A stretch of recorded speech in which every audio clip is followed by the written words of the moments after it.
Karena begitu perkembangan industrialisasi yang pesat, orang-orang miskin kota ini menjadi unit analisis ilmuwan politik ketidakadilan di mana-mana. Akibatnya orang miskin kota tetap akan hadir.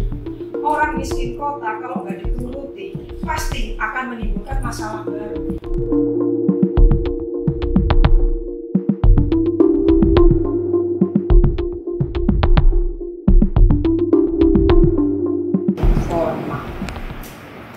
Formal, deskriptif, substantif, dan simbolik.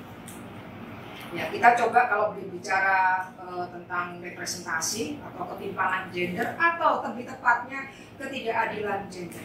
Kita lebih relevan ketika bicara tentang perspektif gender itu mengambil kasus tentang ketidakadilan, bukan ketidaksetaraan. Ketidaksetaraan itu isu lama abad 1920 yang diperjuangkan oleh feminis-feminis Amerika. Ya, karena literatur-literatur yang kita pelajari di Indonesia umumnya adalah literatur Amerika dan feminis Amerika yang bicara tentang buruh perempuan yang tidak memperoleh upah yang seperti yang diterima oleh laki-laki. Ya, lalu bicara tentang kebebasan hak pilih, itu Amerika. Ada di pinggiran kota, pemukiman mewah ada di pusat kota. Itu skenario dari masa Chicago tahun 1900-an. Ya, kalau kita belajar urban sosiologi selalu menempatkan bahwa orang-orang pinggiran, orang-orang lemah, orang-orang miskin itu ditaruh di pinggiran kota. Lalu karena begitu perkembangan industrialisasi yang pesat, orang-orang miskin kota ini menjadi unit analisis ilmuwan politik, sosiolog, antropolog. Kalau di desa itu kan jadi problem. Ini karena pengaruh dari pemahaman kita, pengambil kebijakan saat itu, para perencana kota yang mengambil tempat lebih baik kita membangun kota daripada membangun desa. Kampung-kampung yang belum terbentuk di kota. Kota sekarang adalah agregasi dari semua kolektivitas-kolektivitas orang yang punya budaya, punya norma, yang menjalankan tradisi, punya tatanan sosial sendiri. Ya. Yang ini kemudian disebut dengan kampung. Kota Surabaya terdiri dari kampung-kampung. Kemudian dia melebur menjadi suatu tempat, suatu ruang, lalu dibangunlah semua fasilitas infrastruktur yang mendukung kegiatan industrialisasi. Sehingga di kota ada tempat pendidikan, di kota ada sekolah, di kota ada kantor, di kota ada pabrik, di kota ada permukiman, lalu dipilah. Dalam sejarah teori-teori perkembangan kota lalu dipilah. Orang kaya memang di pusat, orang miskin memang di pinggiran, suburban. Ya, atau kemudian mereka kita kenal dengan gentrifikasi. Nah sekarang ya pinggir ke sini, tambah ke sini, terus ada kota baru. Ya, di sini dulu kita namanya ya kota Surabaya. Di sini ada nama istilah zaman tahun 90-an ada kota mandiri. Yang sekarang dalam istilah sosiologi perkotaan disebut dengan kota kembar. Kota kembar bersister city. Ya. Orang nggak mau lagi disebut sebagai kota satelit, meskipun di Raya Darmo Surabaya, Darmo pinggirannya di Solo, berarti bilang Darmo satelit, ada permukiman, gitu kan? Ya, kayak sekarang kan mahal ya rumah di Darmo satelit itu, Dukuh Kupang itu Darmo satelit. Ini istilahnya, ya. Sekarang ya kita tambah melipir terus terdesak sampai kita ada di perbatasan daerah border. Surabaya Sidoarjo. Apa itu? Ya warung.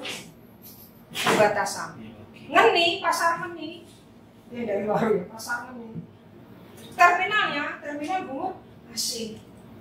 Ya seperti itu. Itu border. Lalu dulu orang-orang itu yang di pinggiran-pinggiran dulu rumahnya mana? Ya kemarin saya cerita ya di kuliah politik tata ruang untuk Bapak Ibu ya. Dulu perumahan di daerah Kaliasin belakangnya TV itu perumahan bagus, mapan. Dibohongi kita, Lalu jadilah TP 2 tahun kemudian. Ya?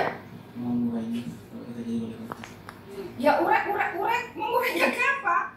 Dari situ ya, dari Jalan Yosudarso langsung kalau mau ke kampus ITS, mau ke kampus UNER langsung kasih jalan aktif. Ada kayak kereta komuter Jabodetabek itu kan enak kan, mampir. Pemkotnya nggak mau, karena apa? Karena kesulitan melakukan penggusuran. Ya saya nggak tertarik dengan Surabaya, itu kok kuncinya. Ya kan? Terlalu banyak aksesoris, terlalu banyak rintangan. Saking takutnya disobot, dimanfaatkan sama PKL. PKL itu ya WNI, PKL itu ya orang PEM, orang Surabaya. Nicknya ya Mas ya. Kasihan kan, mau dianggap merusak wajah kota, merusak tata kota.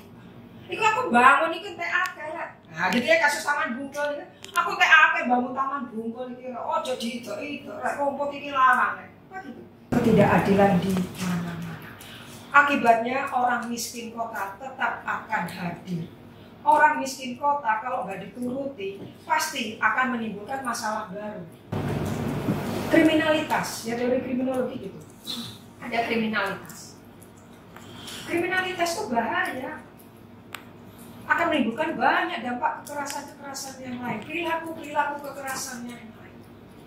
Dan pemerintah ya males ya. Pertama Jakarta itu kan gitu.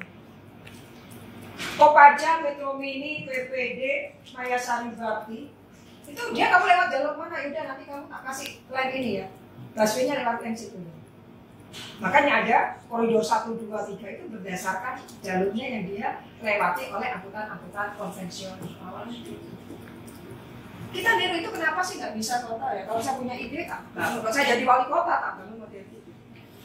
Jadi nggak ada perkampungan yang begini. Jadi mereka rumahnya ya udah jual ke investor, tetap investor yang ngeragati ngasih modal awal.